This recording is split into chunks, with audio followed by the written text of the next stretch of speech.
Hey, what's going on, guys? Welcome to the channel Gamer Plays, and thanks for clicking on the video.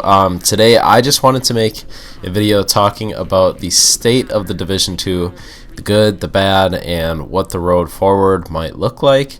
If you do enjoy the content, please leave a like. It really helps out the channel, and if you want to see more content like this, be sure to subscribe and hit the bell to be notified when I upload. So getting into it, let's just talk about the good for the Division. Lately, we had a lot going on with Season 9. We had a new Heartbreaker set. We had Countdown that was added, a new 8-player game mode that was not like anything that we had ever seen before.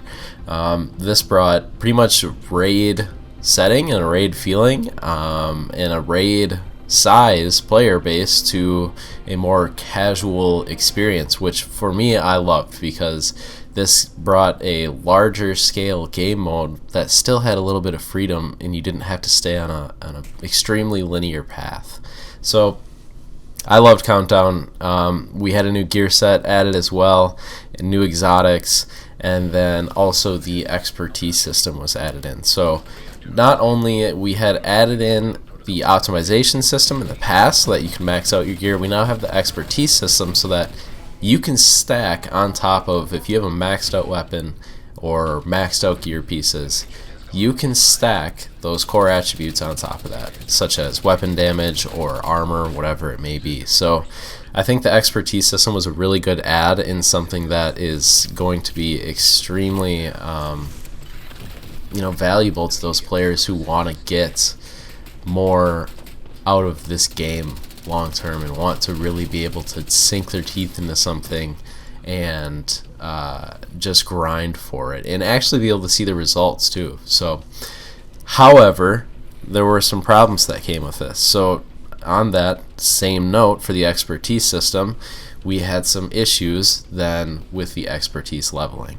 Some people were donating resources or donating gear pieces themselves to level up their expertise, their proficiency levels with different types of gear.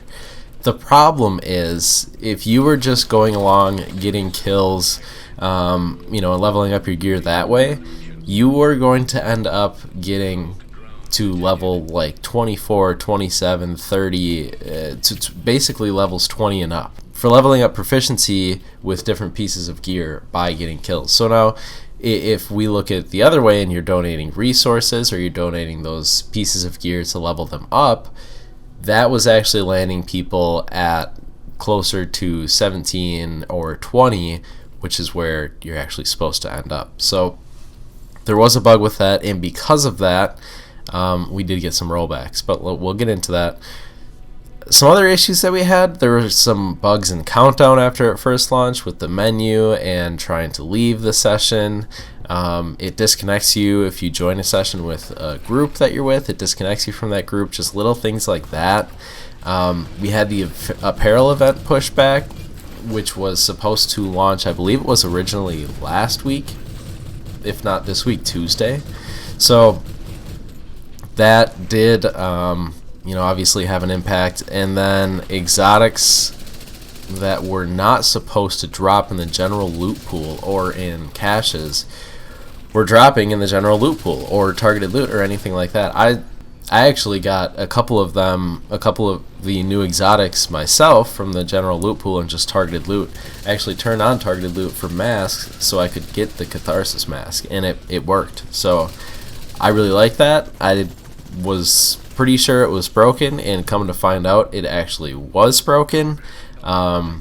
And then they were going to take it out of the general loot pool, and then they came back and announced, after some players provided some very helpful feedback, they came back and announced that it would be staying in the general loot pool. They heard the feedback from the players, and this was pretty surprising to me. So but it was good to see them do that. So overall, we have had some really good stuff. Let's just reflect for a minute here. We've had a lot going on with Season 9 and everything that was added there. There's been a couple issues with Season 9 and things that were supposed to come with Season 9.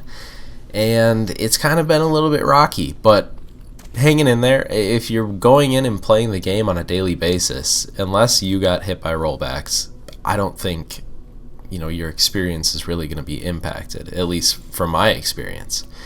So let's go to the current state where everybody's at.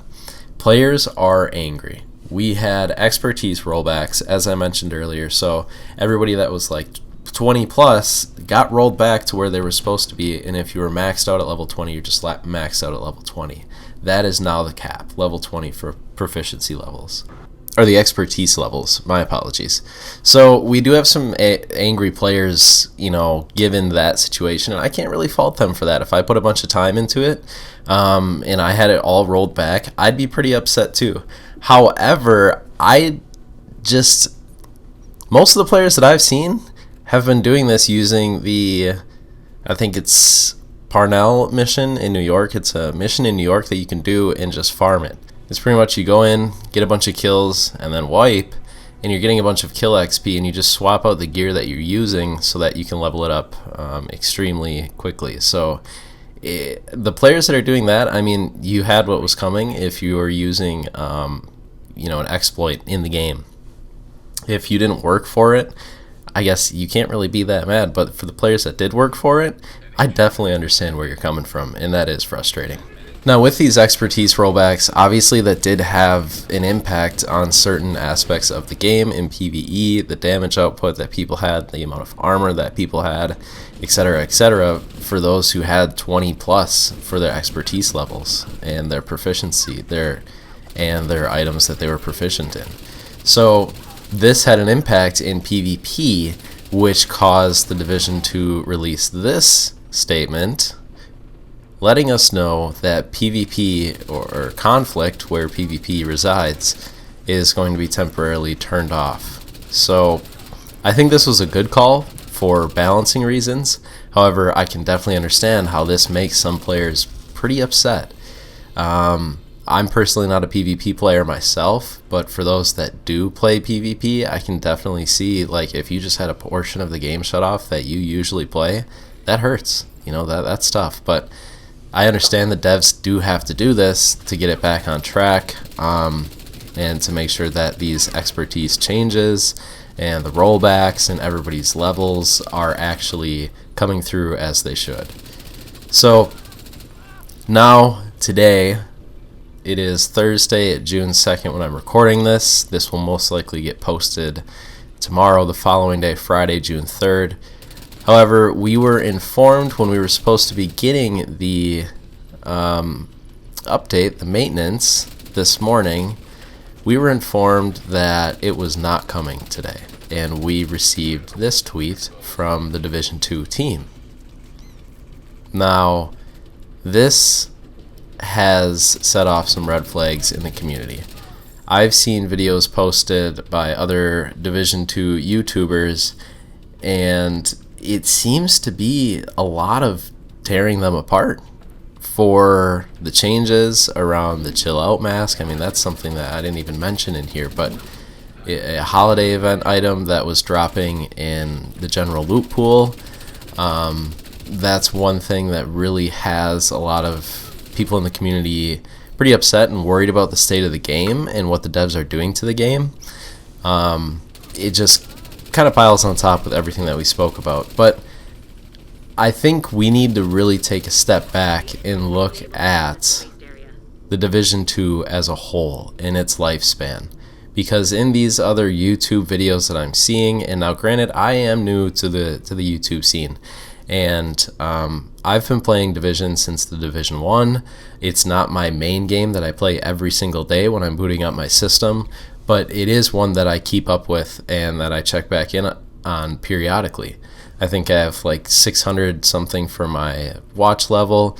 So, I've gotten my playtime into the game. I may not be level 3,000, 4,000, 5,000 like some of these other people out there, but this isn't my main only game, like I said. So I do see good points by these other YouTubers. However, it does feel like they're taking some cheap and easy shots at the devs and not even giving them 24 hours to, kind of correct it or give us more information on the correction of what's been happening. So I wanted to make a video just kind of bringing my thoughts and opinions to all of this and how, we move on. So how do we move on from here? The Division 2 is getting to be up there in age. And when I look at the Division 2, I stopped playing Destiny 2, and the Division 2 became my main game because of a lot of aspects that revolved around respecting the player time. Specifically, I put in a lot of time into a game. I want to be able to see the rewards from that. Destiny 2 didn't have a lot to reward the player time and the time that I was putting in, or respecting the player time. I could play for 3 to 4 hours and not get anything that would help me or push me forward whatsoever. In the Division, it was the inverse. I can go in, put in targeted loot on, look at a build that I want to max out, and work on that and start getting pieces for that right away. So that's one thing that really drew me to the Division over Destiny 2 and other similar, open world, if you want to call them, games. I know Destiny 2 is more of an MMO, and maybe that's why it's not my style.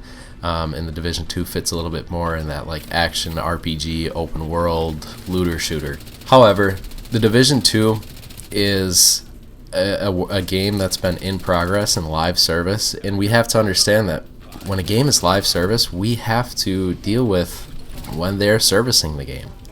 And the devs are going to make mistakes. That when they're servicing a game live and testing on a live audience, they're going to be looking for feedback from the community. So those of you that are frustrated out there, there's good ways to get your feedback to the devs where hopefully they will listen. It's not a guarantee. I can't say for sure. I'm not going to be a guy that is on the dev side for every situation and just thinks that the devs can do no wrong. I think there's some room for improvements for sure, but I think at the same time we have to give them a chance, and that's one thing that I really don't see at least the YouTube community doing. Personally, for me, as an average Division 2 player, I jump on a few times a week and we'll play probably 20 hours or so a week. This is something that I don't see impacting my daily logins. I don't see this impacting me at all, and that's from my personal experience. I've seen the chill out mask, sure. Did that bother me? No, not at all. Did anything with conflict bother me? Nope, it didn't happen to, because I play the game for PvE, which is the main focus for the game. Not excusing, conflict being shut off, but I personally wasn't affected by that at all, and I'm assuming there's a lot of players out there that just play PvE, and they weren't impacted by this either. It is frustrating that the apparel event was pushed back, but I think while they're trying to figure everything out, we need to give them the time, and if they want to put a pause on that season track overall, I'm fine with that. Just get the game working as you intend it to, and as the players have been expecting based on what the devs have been telling the community. So there's a few things I think we need to move forward in a healthy way, both from the player side and the dev side. To break it down, I think from the devs, we need more clear communication.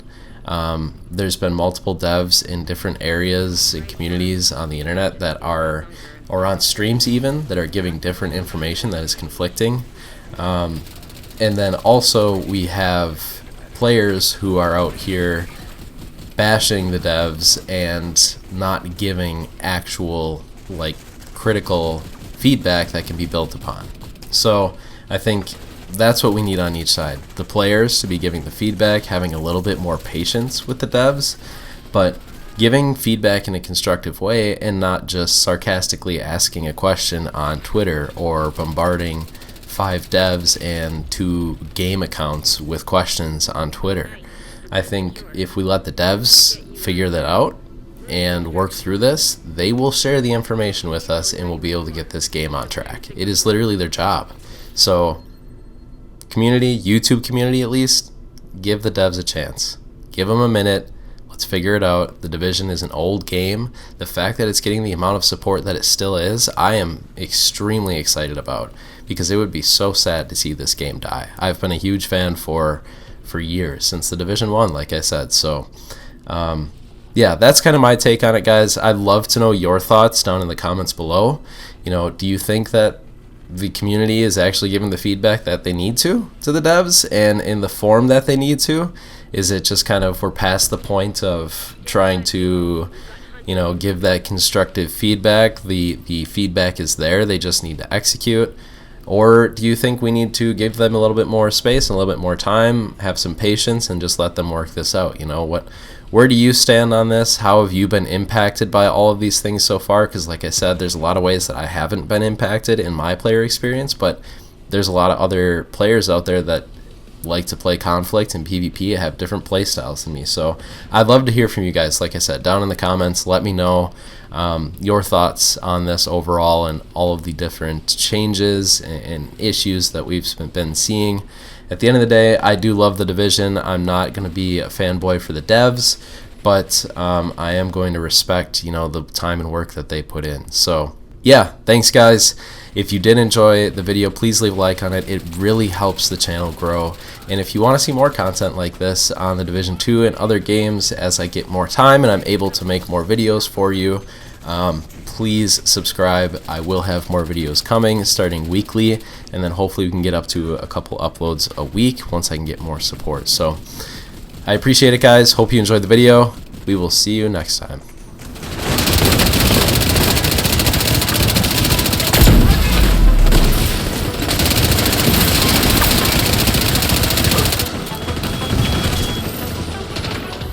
Hold tight. Helo inbound to your location.